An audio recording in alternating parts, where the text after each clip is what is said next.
ഭരണി നക്ഷത്രത്തിൽ ജനിച്ചവർ വളരെ സൗന്ദര്യമുള്ളവരും നല്ല ശരീരപ്രകൃതവും ശൃംഗാരഭാവവുമുള്ളവരാണ്.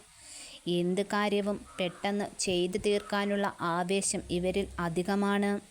അതുകൊണ്ട് തന്നെ പല കാര്യങ്ങളിലും എടുത്തുചാട്ടം ആപത്തായി മാറിയിരിക്കുന്നു. എന്ത് കാര്യത്തിനും ക്ഷമ ഇവർക്ക് നന്നേ കുറവാണ്.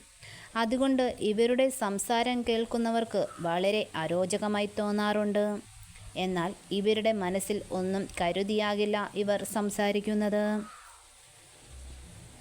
ഭരണി നക്ഷത്രത്തിൽ ജനിച്ചവർ വളരെ അഭിമാനികളാണ്. അതുകൊണ്ട് തന്നെ ആരുടെയും മുന്നിൽ തലകുനിക്കാൻ ഇവർ താല്പര്യപ്പെടുകയില്ല. അങ്ങനെയുണ്ടായാൽ അതവർക്ക് മരണതുല്യമാണ്. മറ്റുള്ളവരുടെ ഉപദേശം കേൾക്കുമെങ്കിലും സ്വന്തം അഭിപ്രായമനുസരിച്ച് മാത്രമേ പ്രവർത്തിക്കുകയുള്ളൂ.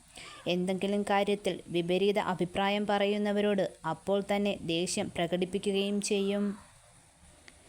എല്ലാ കാര്യത്തിലും മടി കാണിക്കാതെ ഉത്സാഹത്തെ ഇറങ്ങും. എന്നാൽ പലതിലും പരാജയം നേരിടേണ്ടതായി വന്നിരിക്കുന്നു. എന്നാൽ നിരാശപ്പെടാതെ വീണ്ടും പരിശ്രമിച്ചുകൊണ്ടേയിരിക്കും. എന്നാൽ ഇവർക്കൊരു പ്രത്യേകതയുണ്ട്. എന്ത് പ്രവർത്തനം ചെയ്താലും അവരുടെ ആലോചന തനിക്കതിൽ നിന്നും എന്ത് നേട്ടം ലഭിക്കും എന്നത് മാത്രമായിരിക്കും.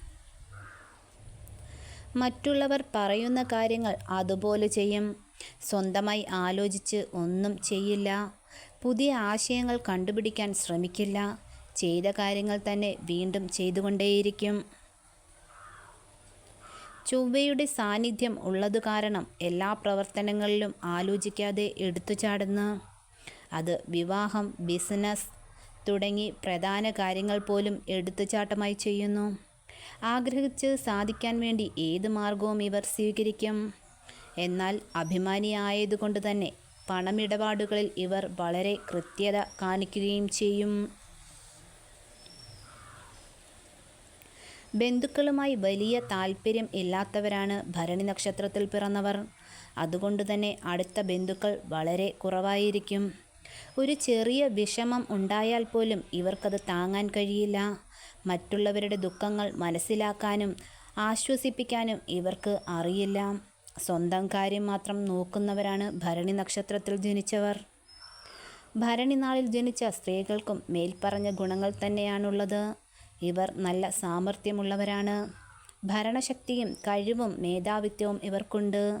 എന്നാൽ ഇവർ വളരെ സുഖഭക്ഷണത്തിൽ ഇവർക്ക് നല്ല താല്പര്യമാണ്. മൂത്രാശയ രോഗങ്ങൾ, ശിരസ് സംബന്ധമായ രോഗങ്ങൾ എന്നിവ ഉണ്ടാകാൻ സാധ്യത കൂടുതലാണ്. മഹാലക്ഷ്മിയുടെയും സുബ്രഹ്മണ്യൻ്റെയും ഭദ്രകാളിയുടെയും അനുഗ്രഹം ഈ നക്ഷത്രത്തിൽ ജനിച്ചവർക്കുണ്ട്. യമൻ നക്ഷത്ര ദേവത ആയതിനാൽ ശിവനാണ് ഇഷ്ടദേവൻ. ഓം നമഃശിവായ 108, 1008 എന്ന ക്രമത്തിൽ ദിവസവും ജപിക്കുന്നത് വളരെ നല്ലതാണ്. ഭരണി, പൂരാടം, പൂരം നക്ഷത്രത്തിൽ ഭദ്രകാളി ക്ഷേത്രം ദർശനം നടത്തുന്നത് നല്ലതാണ്. എല്ലാ മാസവും ഭരണി നാളിൽ ലക്ഷ്മി പൂജ നടത്തുക. തടസ്സങ്ങളും ദുരിതങ്ങളും കുറയാൻ ഇത് നന്നായി സഹായിക്കും.